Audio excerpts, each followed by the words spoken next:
অন্তর্বর্তী সরকারের দায়িত্ব নেওয়ার পর বুধবার প্রথমবারের মতো নিজের জেলা চট্টগ্রামে যাচ্ছেন প্রধান উপদেষ্টা অধ্যাপক ডক্টর মোহাম্মদ ইউনূস। এ নিয়ে উৎসব মুখর পরিবেশ সৃষ্টি হয়েছে গোটা চট্টগ্রামে। প্রধান উপদেষ্টাকে স্বাগত জানাতে প্রস্তুত চট্টগ্রামবাসী।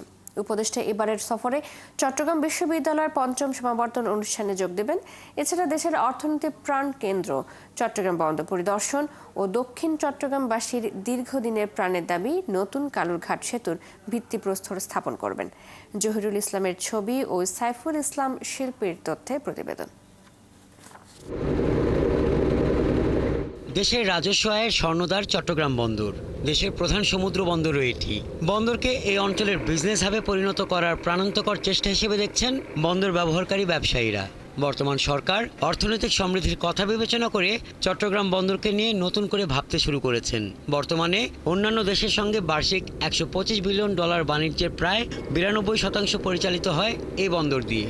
বন্দরে সব খাতের প্রবৃদ্ধি ধরে রাখতে অগ্রাধিকার ভিত্তিতে বে টার্মিনাল নির্মাণ কাজ শেষ করা, মাতারবাড়ি গভীর সমুদ্র বন্দর নির্মাণে বিদেশি বিনিয়োগকারীদের সাথে চুক্তি স্বাক্ষর, লালদিয়ার চরে কন্টেইনার টার্মিনাল নির্মাণ এবং বন্দরের আধুনিকায়নের নানা উদ্যোগ নেওয়া হয়েছে।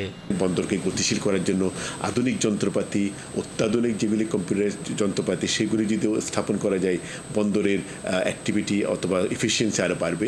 আন্তর্জাতিক জরিপকারী প্রতিষ্ঠান লয়েডস লিস্ট অনুযায়ী বিশ্বের 100 দ্রুততম বন্দরের তালিকায় চট্টগ্রামের স্থান 58। এই অগ্রগতি ধরে রাখতে বন্দরকে আধুনিক বন্দরে নিয়ে যেতে হলে গ্রিন চ্যানেল চালু, আধুনিক শেড, ব্যবসায়িক হয়রানি বন্ধ করতে বন্দর ও কাস্টমসকে একত্রিত করে সহজীকরণের জন্য সরকারের প্রতি দাবি ব্যবসায়ীদের। বন্দর, কাস্টমস এই দুটো জিনিস যাতে একসাথে চলে, কারণ অনেক সময় আপনি দেখবেন বন্দর খোলা রাখছে কিন্তু কাস্টমস বন্ধ, কাস্টমসও খোলা, বন্দরও খোলা, কিন্তু কমার্শিয়াল ব্যাংকগুলো বন্ধ। সেক্ষেত্রে গিয়ে কিন্তু আমরা গুডস ডেলিভারি নিতে পারি না। দেশের নীতি নির্ধারণের সর্বোচ্চ পর্যায় থেকে বন্দরের সক্ষমতা বৃদ্ধি ও বিশ্বমানের সেবা নিশ্চিতে তদারকি হচ্ছে প্রতিনিয়ত। তারই ধারাবাহিকতায় চট্টগ্রাম সফরে এসে প্রধান এ সমুদ্র বন্দর পরিদর্শন করবেন প্রধান উপদেষ্টা অধ্যাপক ডক্টর মোহাম্মদ ইউনূস। চট্টগ্রাম বন্দরকে বিশ্বমানের বন্দর হিসেবে পরিচিত করতে বন্দর ব্যবহারকারী ব্যবসায়ী ও বিভিন্ন সংস্থার নেতাদের সঙ্গে মত বিনিময় করবেন উপদেষ্টা।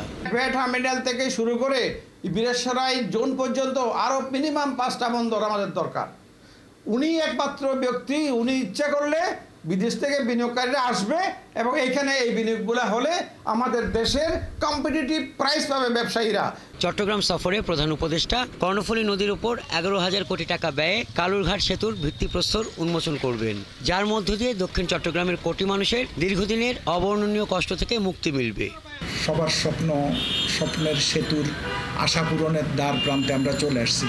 কোনো রকমের প্রতিবন্ধকতা সৃষ্টি না করে যেন অত্যন্ত সুচারুভাবে খুব কম সময়ের মধ্যে যেন সেতুর নির্মাণ কাজটা দৃশ্যমান হয়, সরকারের কাছে এটাই আমাদের আবেদন। সফরের শেষ পর্যায়ে চট্টগ্রাম বিশ্ববিদ্যালয়ে 5ম সমাবর্তন অনুষ্ঠানে যোগ দেবেন প্রধান উপদেষ্টা। 22,500 শিক্ষার্থীকে সনদপত্র দেবেন তিনি। হাসান আহমেদ, 71।